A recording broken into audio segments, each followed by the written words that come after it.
Bharatiya Janata party के प्रचार तंत्र का झूठ के बगैर काम ही नहीं चल सकता ना। सिर्फ झूठ के जरिए आप अपनी सियासत करेंगे और उसके अलावा कुछ नहीं। आप जानते हैं मेरे बारे में एक झूठी खबर चलाई जा रही है, और वो झूठी खबर क्या है दोस्तों? यहां पर यह कहा जा रहा है कि जब भारतीय जनता पार्टी शासित राज्यों की बात आती है तब अभिसार शर्मा कहता है कि पुलिस की बात का विश्वास न करो, और जब गैर भाजपा राज्यों या कांग्रेस शासित राज्यों की बात आती है तब अभिसार शर्मा जो है पीड़ित की बात को अफवाह बताता है। यानी कि वो तब कहता है कि पुलिस की बात का विश्वास करो। सरासर झूठ दोस्तों।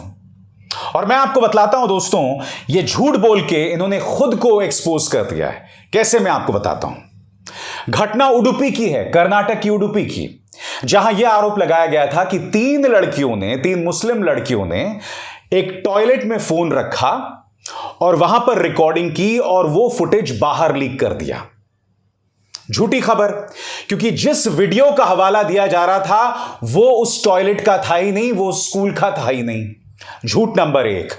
दूसरी बात, पुलिस ने इस बात से सिरे से इनकार किया है, मगर मैं आपको लगातार बोलते रहा हूं कि मैं पुलिस के बात का विश्वास नहीं करता।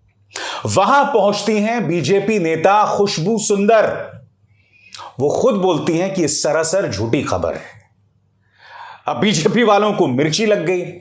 अब भाई, जब आप ही की नेता उसे झूठ बता रही हैं तो मैं उसे सच क्यों बताने लगा? मुझे बताइए आप। सुनिए खुशबू सुंदर क्या कह रही है, मैं फिर उसकी बात करता हूं। Get anything from Yanagha. You have to wait till we come with our statements. No, there is not. Absolutely not. That is why I said, if there are rumors of hidden cameras in the toilets, please understand there's nil, nothing to it. It's zilch. There's a rumor which is going around, and there are false videos which have been going around that there are hidden cameras. It's an institution, and there cannot be any hidden cameras. So please do not follow these kind of stories. And it's very, very upsetting to see that even media is asking me such questions. You should be the first ones to say that these things do not happen, because we all come from educational institutions, and we know that we have never faced. Young girls like you have never faced it, right? So we need to understand, we have to behave. यहां तो खुशबू सुंदर खुद उस खबर को झूठी बता रही हैं, अफवाह बता रही हैं। तो आप मुझे बताइए, मैं ऐसे में उस खबर को सच्ची कैसे बता सकता हूं?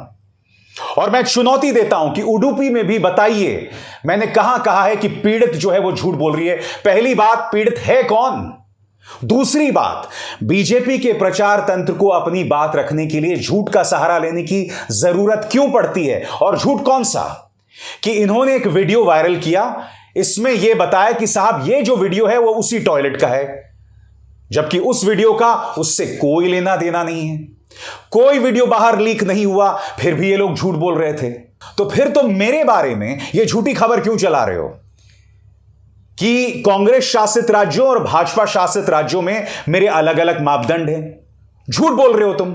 हाथ कंगन को आरसी क्या? एक और मिसाल मैं आपको देना चाहता हूं। याद करो, पश्चिम बंगाल में यह खबर चलाई गई थी कि भाजपा की एक कार्यकर्ता के कपड़े फाड़े गए और उसे निर्वस्त्र घुमाया गया। आपको याद होगा, मणिपुर में जब यह सरकार शर्मसार हो रही थी तब इन्होंने बंगाल की बात की, छत्तीसगढ़ की बात की, राजस्थान की बात की। तब मैंने बाकायदा उस पर कार्यक्रम किया था। मैंने कहा था कि उस भाजपा कार्यकर्ता को इंसाफ मिलना चाहिए। तब मैंने कहा था, हालांकि पुलिस ने सारे तथ्य रखे हैं मगर फिर भी हमें पीड़ित का विश्वास करना पड़ेगा। याद कीजिए, उस वक्त मैंने पश्चिम बंगाल की पीड़ित के बारे में क्या कहा था। 30 सेकंड का मेरा खुद का बयान पूरे स्क्रीन पर सुनिए। मैंने बार बार अपने मंचों पर कहा है कि पुलिस क्या कहती है उससे कहीं ज्यादा मुझे विश्वास पीड़ित पर होता है। मैं हर बार पुलिस की बात का विश्वास नहीं करता और आगे भी नहीं करने वाला हूं। जब मेरे सामने पीड़ित होगी और दूसरी तरफ पुलिस होगी तो मैं हमेशा पीड़ित का साथ देता हूं, इस उम्मीद के साथ कि वो पीड़ित कभी झूठ नहीं बोलेगी, और खासकर यौन उत्पीड़न और बलात्कार जैसे मामलों में। अब बताइए, ये तो खैर भाजपा राज हुई ना। यहां पर क्या मैं पीड़ित के खिलाफ हूं? क्या मैं पुलिस के साथ हूं? मैं आपसे कुछ और पूछना चाहता हूं। याद कीजिए, भाजपा की नेता लॉकेट चैटर्जी किस तरह से इस घटनाक्रम को लेकर उन्होंने प्रेस कॉन्फ्रेंस किया था। रोई भी थी, वो फूट फूट कर रोई थी। अब वो घटनाक्रम कहां गया? अब वो मामला कहां गया बताइए? अब भाजपा उसकी बात क्यों नहीं कर रही? अब भाजपा उस लड़की को इंसाफ दिलाने की बात क्यों नहीं कर रही? आज मैं आपको एक बात बतलाता हूं, क्योंकि जब मैंने वो शो किया था उस वक्त, तब भी मैंने आपको ये बात नहीं बताई थी। उस वक्त मैंने पश्चिम बंगाल के कई पत्रकारों से बात की थी कि भाई उस घटना की हकीकत क्या है, और उन्होंने मुझे कहा था कि उस घटना को बीजेपी ने बढ़ा चढ़ा के पेश किया है, ऐसा वहां के स्थानीय पत्रकारों का कहना था। मगर मैंने उनकी बात उस वक्त आपके सामने नहीं रखी थी, क्योंकि मैं आपके सामने सिर्फ वही फैक्ट्स रखना चाहता था जो सामने, और वो फैक्ट्स क्या थे? पीड़ित का अपना बयान और पुलिस उस पर क्या कह रही है। मगर आज बीजेपी ने उस पर जो आंसू बहाए थे, अब उस मामले को पूरी तरह से भूल गई है। मैं आपसे सवाल पूछना चाहता हूं, उस लड़की की बात अब बीजेपी क्यों नहीं करती? और जो पत्रकार आपके सामने हकीकत लाएं, उसके बारे में लगातार झूठ बोलना। आप में से कई लोग मुझसे पूछते हैं कि अभिसार शर्मा, आप सिर्फ बीजेपी के राज्यों के अंदर जो अपराध हो रहा है, सिर्फ उसी की बात क्यों करते हैं? सरासर गलत। पश्चिम बंगाल उसकी मिसाल है। पश्चिम बंगाल के पंचायत चुनाव में जब हिंसा हुई थी, तो मैंने सीधे ममता बनर्जी को कटघरे में रखा था। चलिए दो और मिसाल देता हूं, और दोनों भाजपा के राज्यों की है। मेरठ के अंदर मणिपुर जैसी घटना हुई थी। एक लड़की के साथ दुष्कर्म होता है, एक आदमी जो उसे झांसा देता है शादी का, और उसके साथ दुष्कर्म होता है, उसका वीडियो बनाया जाता है। मैं आपसे सवाल पूछना चाहता हूं, क्या इस खबर पर आपने मेरे चैनल में वीडियो देखा? क्यों नहीं देखा? कभी आपने सोचा है? क्योंकि इस खबर में सरकार जो है वो पीड़ित के साथ अत्याचार करती नहीं दिखाई दे रही। सरकार पीड़ित के खिलाफ काम नहीं कर रही, और जब भी सरकार या पुलिस पीड़ित के खिलाफ काम करेगी, तब मैं उसकी आवाज बनकर उसकी आवाज को बुलंद करूंगा। उत्तर प्रदेश में किसका राज है बताइए? बीजेपी का राज है ना। वो खबर तो मैंने अपने चैनल में नहीं दिखाई। अब दूसरी खबर पर आते हैं, और वो भी भाजपा के राज्य की है। भाजपा के सतना में दोस्तों 12 साल की एक लड़की के साथ सामूहिक दुष्कर्म होता है, यानी गैंगरेप होता है। और इसमें दो लोग जिम्मेदार बताए जाते हैं, एक रविंद्र कुमार रवि है और दूसरा अतुल भदौलिया। दोनों मंदिर से जुड़े ट्रस्ट में काम कर रहे होते हैं।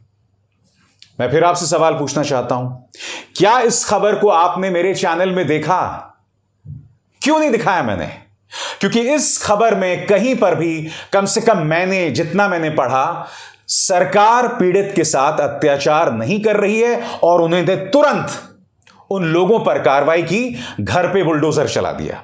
अब बुलडोजर चलाने को लेकर मेरी अपनी एक अलग राय है, मगर वो बात कभी और। मगर मैं आपसे सवाल पूछना चाहता हूं, ये दोनों घटनाएं जो मैं आपको दिखा रहा हूं, क्या मैंने उसकी बात की? और अगर नहीं की तो क्यों नहीं की बताइए? क्योंकि इन दोनों ही सूरतों में पीड़ित के साथ नाइंसाफी नहीं दिखाई दे रही है। हाथरस की मैंने बात इसलिए की थी दोस्तों, क्योंकि रातों रात उस गुड़िया का शव जला दिया गया।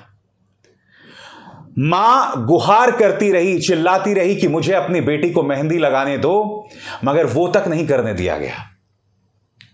मैं राम रहीम का मुद्दा इसलिए उठाता हूं क्योंकि 2.5 साल में उस आदमी को आधा दर्जन बार पैरोल मिला है। मैं बृजभूषण की बात इसीलिए करता हूं क्योंकि उसके खिलाफ 2 FIR है, मगर दिल्ली पुलिस अदालत में जाके उसके बेल का विरोध नहीं करती। इसीलिए मैं ये मुद्दे उठाता हूं, इसीलिए मैं कुलदीप सेंगर के खिलाफ आवाज बुलंद करता हूं, क्योंकि उस मामले में भी सरकार यानी भारतीय जनता पार्टी सरकार का झुकाव कुलदीप सिंह सेंगर की तरफ दिखाई देता है। अब वो भी बेल पर रहा है। तो आप मेरे सवाल का जवाब दीजिए, तो ऐसे में किसी के बारे में झूठ क्यों फैलाना और बार बार फैलाना? और आप जानते हैं, मुझे भारतीय जनता पार्टी के प्रचार तंत्र से कुछ नहीं कहना है, क्योंकि तुम्हारी सियासत सिर्फ झूठ पर आधारित है।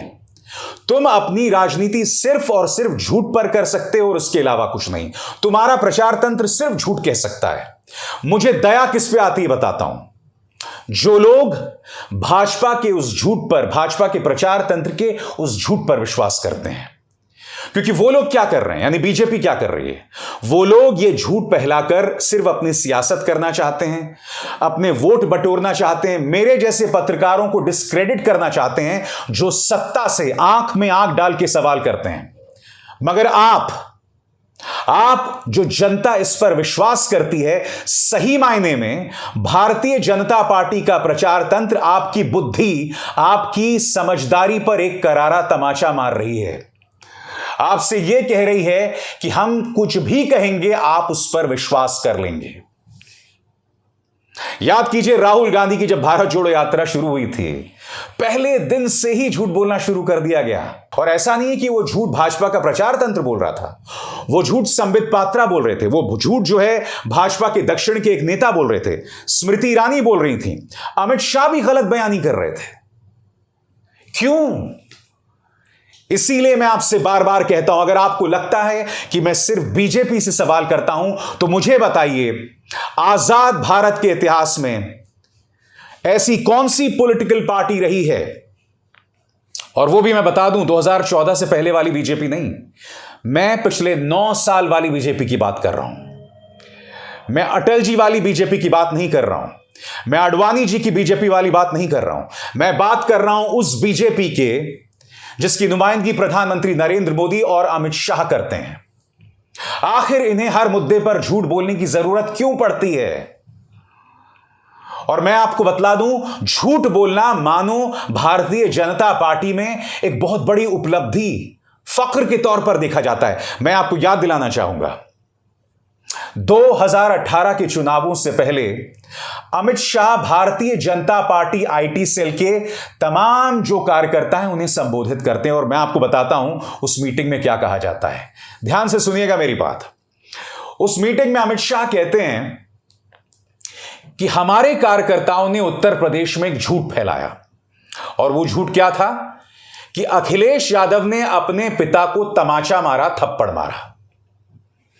अमित शाह कहते हैं कि खबर झूठी थी, खबर को नहीं फैलाना चाहिए था, मगर खबर को फैलाया भाजपा के कार्यकर्ताओं ने, और जनता यह बोलने लगी कि जो आदमी अपने पिता का नहीं है वो हमारा क्या होगा। यानी कि एक मंच पर बैठ के खुद गृह मंत्री अमित शाह, जो उस वक्त बीजेपी के अध्यक्ष हुआ करते थे, खुलेआम बोल रहे थे कि झूठ बोलना चाहिए, उसमें कोई नुकसान नहीं है, क्योंकि झूठ बोलने से हमें फायदा होता है। और यही बात कहीं ना कहीं इनकी सियासत में दिखाई देती है।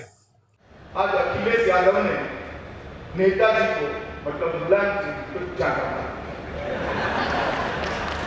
अब मारा नहीं, नेताजी और अखिलेश जी 600 किलोमीटर दूर थे, मगर उसने डाल दिया, और सोशल मीडिया की प्रदेश की टीम ने संजय बगैर उसको नीचे भी डाल दिया, सब जगह फैल गया। 10 बजते मेरे फोन पर, मोबाइल पर, फोन, भाई साहब मालूम है अखिलेश ने पिताजी को चक्का मार दिया, और जनता में भी एक ऐसा बेटा है जो पिता का नहीं हुआ, हमारा क्या होगा, वगैरह वगैरह वगैरह। महिलाएं भी टूट पड़ी, चल गए। ऐसा करना नहीं चाहिए, मगर उसने एक प्रकार का माहौल घेरा। काम तो है करने जैसा, मगर करना मत। मैं जानता हूं आप में से कई लोग ये कहेंगे कि आखिर जो झूठ मेरे बारे में उडुपी को लेकर फैलाया जा रहा है, मैं उसकी चर्चा क्यों कर रहा हूं? क्योंकि दोस्तों, ये लोग इतने घटिया हैं, इतने निर्लज्ज हैं, ये लोग हर हफ्ते मेरे हर शो के बारे में कोई ना कोई झूठ चला रहे होते हैं, और मैं कभी जवाब नहीं देता हूं। मैं इस बार भी सिर्फ इसलिए जवाब दे रहा हूं, आपको यह बतलाने के लिए कि भाजपा प्रचार तंत्र का बगैर झूठ के सहारे के काम नहीं चलता। 2019 की मैं आपको घटना बताता हूं, लोकसभा चुनाव होने वाले थे। मैं पश्चिमी उत्तर प्रदेश गया था दोस्तों। मैं वहां पर मौजूद लोगों और किसानों से बात कर रहा था। मैं जब लोगों से बात कर रहा था, तभी एक किसान ने मुझे अखबार की एक कतरन दी कि महंगाई किस तरह से बढ़ गई है। मैं कैमरे के सामने बात कर रहा था, मैंने वो कतरन पढ़ी और वापस उस आदमी को जो है पकड़ा दी। आप जानते हैं, जब मैंने वो कतरन उससे वापस पकड़ाई, सिर्फ उस वीडियो को वायरल किया गया ये कहते हुए कि अभिसार शर्मा जो है किसानों को रिश्वत दे रहा है। ये लोग यहां से कितने पैदल हैं, या ये लोग आपको, अपने अंध भक्तों को कितना अकल से पैदल समझते हैं, ये इसकी ताजा मिसाल है। ये इसकी सबसे बड़ी मिसाल है। पूछिए क्यों? नंबर 1, क्या मैं अपने कार्यक्रम में कैमरे के सामने किसी को रिश्वत दूंगा बीजेपी के खिलाफ बोलने के लिए? क्योंकि झूठ क्या फैलाया गया था कि अभिसार शर्मा किसानों को रिश्वत दे रहा है भाजपा के खिलाफ बोलने के लिए। नंबर 1, मैं रिश्वत दूंगा कैमरे के सामने और फिर मेरा ही चैनल उसका प्रसारण भी करेगा। 36 तोपों की सलामी तुम्हारी सोच, तुम्हारी अकल को। पहली बात, वो जो चीज मैंने किसान को दी थी वो अखबार की कतरन थी। दूसरी बात, अगर मैंने उसे पैसे दिए, रिश्वत दिए, तो 4 साल गुजर चुके हैं, 5 साल गुजर चुके हैं, पुलिस केस क्यों नहीं किया बताओ? अरे थोड़ी अकल का इस्तेमाल किया करो। ये लोग तुम्हें कुछ भी पढ़ाते रहते हैं, कुछ भी सिखाते रहते हैं और तुम उसका विश्वास कर लेते हो। क्यों? क्या वजह है इसकी? क्यों तुम लोग इस कदर अकल से पैदल हो रहे हो? जिस तरह से भारतीय जनता पार्टी समाज में झूठ फैला रही है, तुम समाज के अंदर कैंसर फैला रहे हो, झूठ का कैंसर। और एक समय ऐसा आएगा कि समाज की नींव, समाज पूरी तरह से खोखला हो जाएगा, अंदर से पूरी तरह से गल जाएगा तुम्हारे इस झूठ की वजह से। बार बार झूठ बोलना, लगातार झूठ बोलना। जो व्यक्ति बीजेपी से सवाल करे उसके खिलाफ झूठ बोलो, बार बार झूठ बोलो। क्यों? मैं समझना चाहता हूं क्या वजह है इसकी। मैं आपसे सिर्फ एक चीज कहना चाहता हूं, हो सकता है भविष्य में मुझसे कोई गलती हो जाए, और इससे पहले भी जब भी कोई गलती हुई है तो उसके लिए मैंने माफी मांगी है। मगर मेरे बारे में या किसी और के बारे में आपको कुछ बताया जाता है तो उसकी परख कर लें, उसकी जांच पड़ताल कर लें और उसके बाद में अपना गुस्सा, अपना आक्रोश दिखाएं। क्योंकि इनका मकसद साफ तौर पर दिखाई देता है, आपको दिमाग से पैदल करना। और बर्बाद सिर्फ आप नहीं हो रहे हैं, आपका परिवार बर्बाद हो रहा है, क्योंकि आप उसी झूठ में दफन रहते हैं। एक पिता होने के नाते जब आप उस झूठ पर विश्वास करते हैं तो आप अपने बच्चों का भविष्य बर्बाद करते हैं, क्योंकि वही शिक्षा, वही सबक आप अपने बच्चों को देते हैं। इस बात पर गौर कीजिएगा। अभिसार शर्मा को दीजिए इजाजत। नमस्कार। स्वतंत्र और आजाद पत्रकारिता का समर्थन कीजिए, सच में मेरा साथी बनिए। बहुत आसान है दोस्तों, इस ज्वाइन बटन को दबाइए और आपके सामने आएंगे ये 3 विकल्प, इनमें से एक चुनिए और सच के इस सफर में मेरा साथी बनिए।